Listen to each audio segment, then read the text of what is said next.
It's the NCWLIFE channel, and getting a chance to talk to someone who has been around the world, almost literally.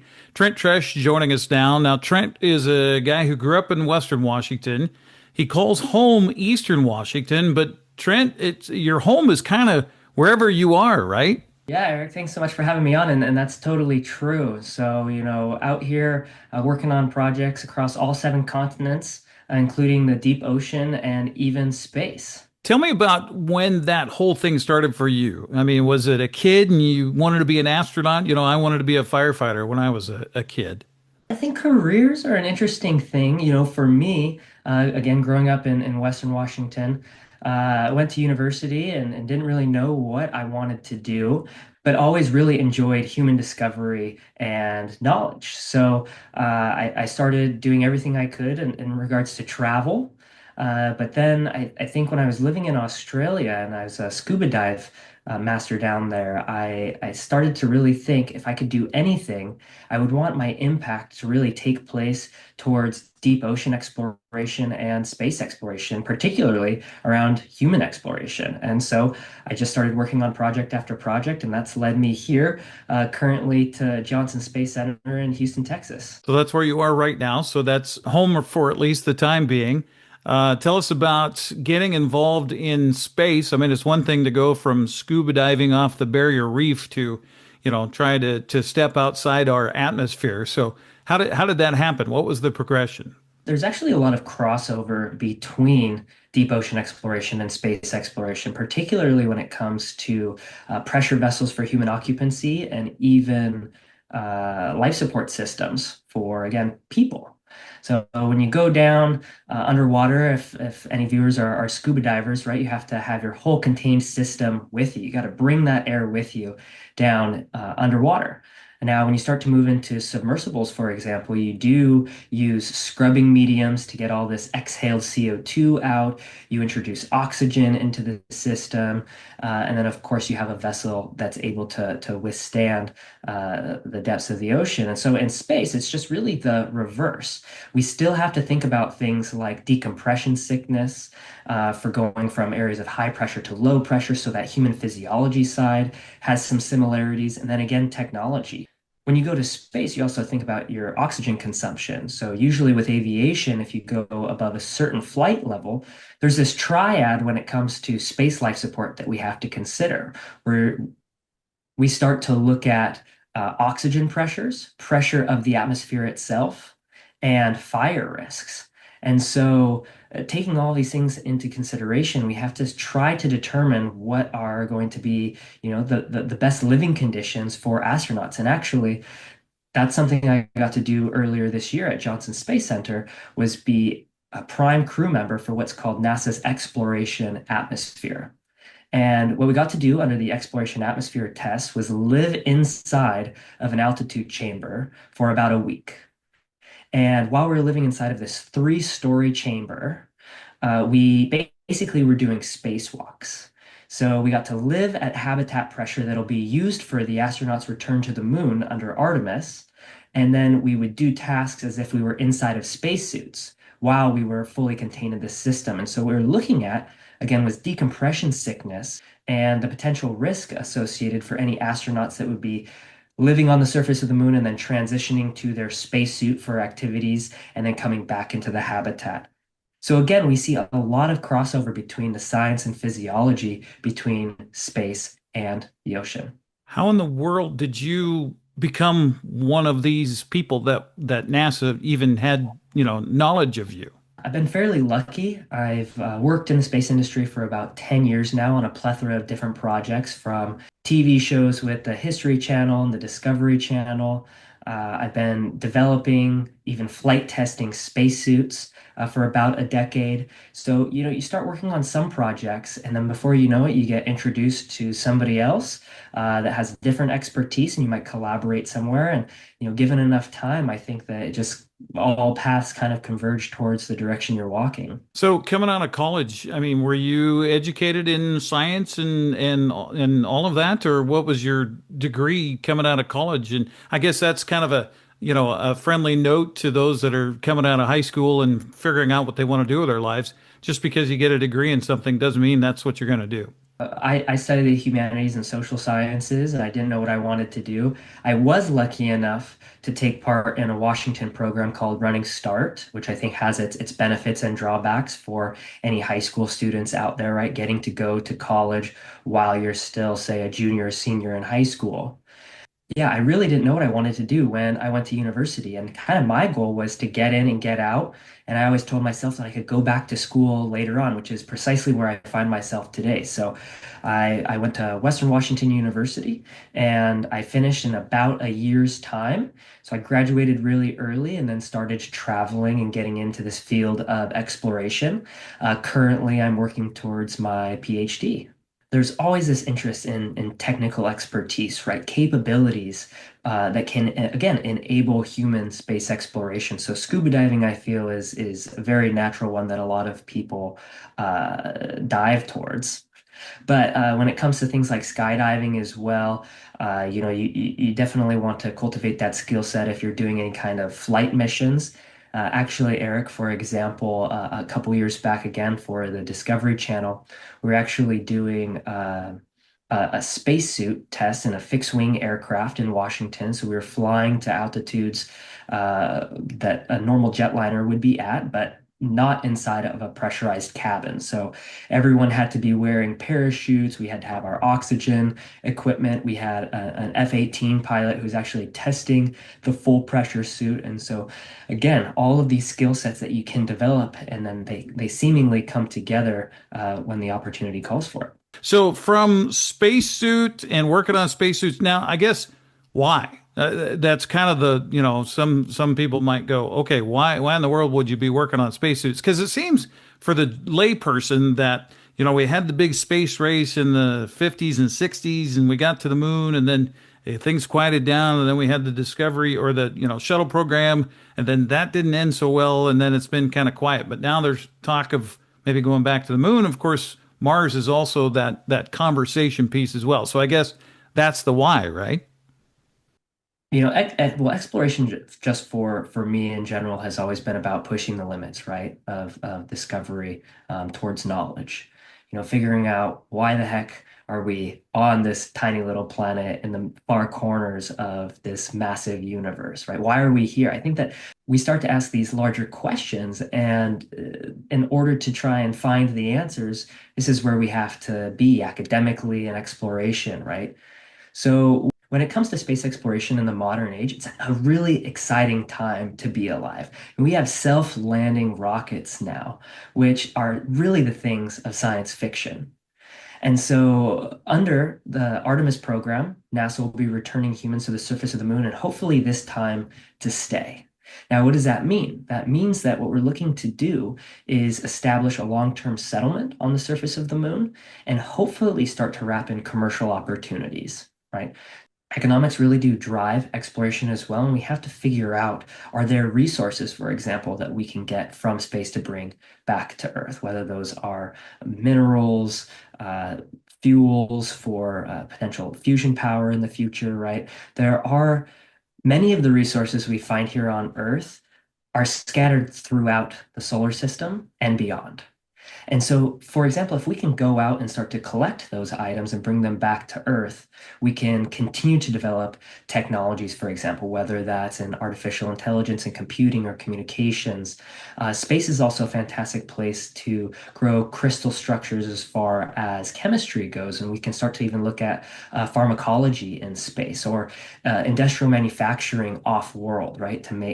To take those things off of the surface of our home planet Earth. Access to space is still really one of the linchpins. We're still waiting for companies like SpaceX, Blue Origin, or even NASA's SLS to get us to space long term, right? Everyone is kind of waiting for that. However, while we do wait for these organizations to continue to make strides, we can still develop technologies, processes, contemplate economic opportunities, right? To be ready for when that access becomes complete.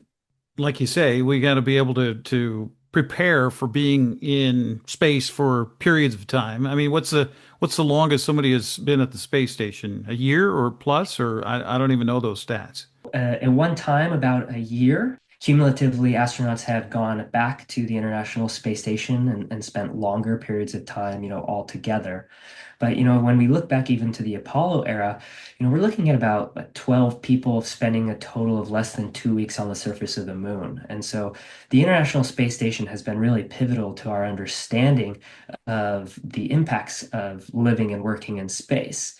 I don't see that stopping anytime soon. We have a lot of commercial organizations such as VAST that are looking to build other space stations. The ISS is probably going to be decommissioned here by the end of the decade. And so we'll start to turn to these commercial stations to keep doing research and development. And as I mentioned earlier, some of that manufacturing or industrial processes. But now, for going back to the surface of the moon, there's still so much to learn. We continue to ask questions like, how can you have humans safely or ethically in space, right? Would it be right to have a baby in space under the low gravity and high radiation conditions? Again, when we think about exploration, we think about human flourishing, not only on this planet, but throughout the solar system. We have a lot to consider, even when it comes to the ethics and morals of how to do so safely. Now that goes back to some of your work that you're doing with the University of Arizona, correct? Yeah, so right now we're working with the University of Arizona under the Center for Human Space Exploration. We're more so focused on technology development when it comes to, again, pressure vessels for human occupancy and life support. So looking at space suits, operations, mobility, then kind of growing into the radiation side. How can we protect humans from radiation when they're inside of these types of systems? While they're living and working on the surface of the moon. With your journey, you have become, if I remember reading correctly, part of the Explorers Club. Is that right? Yeah, as a member of the Explorers Club, but yeah, I've gotten to work on a handful of different projects. Lucky enough to get a grant from them, the Mammoth Scholars Grant, and recently carried a flagged expedition to Central America where I led a team of explorers. We logged over 50 hours at depth via submersible and actually got to tag ancient sharks. Part of, I imagine, your Explorers Club existence is also getting to meet all these different people and getting these opportunities. Like, for example, you had an interesting summer. Going every year at the Explorers Club, there's something called the annual dinner, and it's where explorers from around the world converge into downtown Manhattan to the headquarters of the Explorers Club.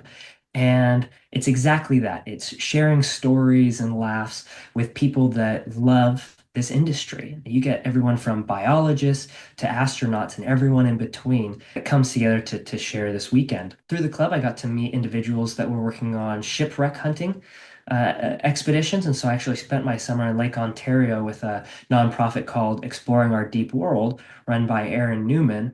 Aaron actually just also flew to space on a Blue Origin rocket, which was NS-36. But with this team, I got to spend the summer basically scanning the Great Lakes for shipwrecks. Looking at maritime history, getting to scuba dive and run remote operated vehicles to discover these new wrecks and then learn about why they're there or how they got there. So I guess the question, Trent, is what's next? I hear more travel for you. Just got a grant through an organization called MoonDAO. And what we'll be doing is a project between Russia and Baikonur, Kazakhstan, where the Soyuz rocket actually launches from. So lots and lots of exploration out there still to be done. We need more people amongst our ranks. So please come and join up on a project. In your lifetime, probably not mine, but in your lifetime, will we have missions to Mars? Will we have people heading to Mars? Are we going to populate the moon? Are we going to find some other rock out there that is going to help us? Yeah, our home planet Earth is, I believe, the most beautiful planet in our entire solar system. Even this place on its worst day is better for a human thriving than any other place. And so, in my lifetime, I definitely think that we're going to see long-term establishments on the surface of the moon and on Mars. We have, again, incredible teams of people working on these projects and solving these problems. And we'll continuously need even more people to solve these problems. And so I think SpaceX is definitely the front runner when it comes to these developments. But there are some drawbacks of their Starship. Again, problems that need to be solved for landing, say, like on the surface of the moon. So we're moving there. I think it's also worth highlighting, Eric, that it's important that we continue to fund space exploration with our public dollars. Everything that we've done in space and all of the benefits that have come back to Earth, whether that's environmental monitoring, technology development, that we get the benefit of here on Earth, has come from funding space, and a majority of that money does come through the government. And so we will have to continue to prop up space exploration through tax dollars for the time being until we're able to develop those more robust economic opportunities, which hopefully will happen sooner rather than later. Lewis and Clark, I'm sure, never anticipated that there would be destination resorts in the Pacific Northwest like we have nowadays. Is there a time you think that we'll have vacationing on the moon? I think that's definitely possible. Yeah. Again, that is one of these economic drivers, right? Is space tourism, right? We see space tourism currently with more so Blue Origin out of all of these organizations here in the States. Some companies are exploring near space balloon operations, orbital stations, and orbital hotels. Uh, yeah, I think that could be a potential. Well, hey, Trent, what's your message to, because obviously if the future is going this way, then we need the youngsters to follow this path. So what would you say to high schoolers that are watching this that don't know, like you, don't know what they want to do when they grow up? If I was speaking directly to any high schoolers or college age students now, and if you're interested in extreme exploration like that of the deep ocean and space, I would say, get out there, focus on your STEM education, maybe even particularly like engineering. Even if you don't end up working in any of these fields, just the knowledge that you gain and the tool set through things like physics and math, right, help you to figure out how to solve problems. And so if you can really solve problems, that's what we're doing out here, right? If we have a goal to get somewhere, again, bottom of the ocean, surface of the moon, there's always going to be these problems. And so if you have the correct tool set to try and solve those problems, then you're going to be set up for success. So focus on your STEM education and then also get out there and volunteer. I remember when I was younger, there was always the issue of needing experience, but not having any. And so when you try to get a position at a company, they tell you don't have any experience, but you need experience to get more experience. So, it's a bit of a chicken and an egg. So get out there and volunteer, I think is the best way to get around that. And lastly, Eric, you can start your own projects. I see so many students out here that I work with that are always looking for internships and direction. There's nothing stopping you from having a good idea and exploring that idea yourself. And as you follow that path and start to pull on the thread of something that you're interested or that you want to do, you ask the right questions, you can meet people, and even sometimes funding comes with that as well. So get out there and try, get out there and explore. Awesome. Well, Trent, thank you so much for taking the time. And we're going to have to get you to some high school classes here when you're back in town, back home. And I'm sure that there's some teachers there that would love to have you as a guest. Let's definitely do it. Thank you so much.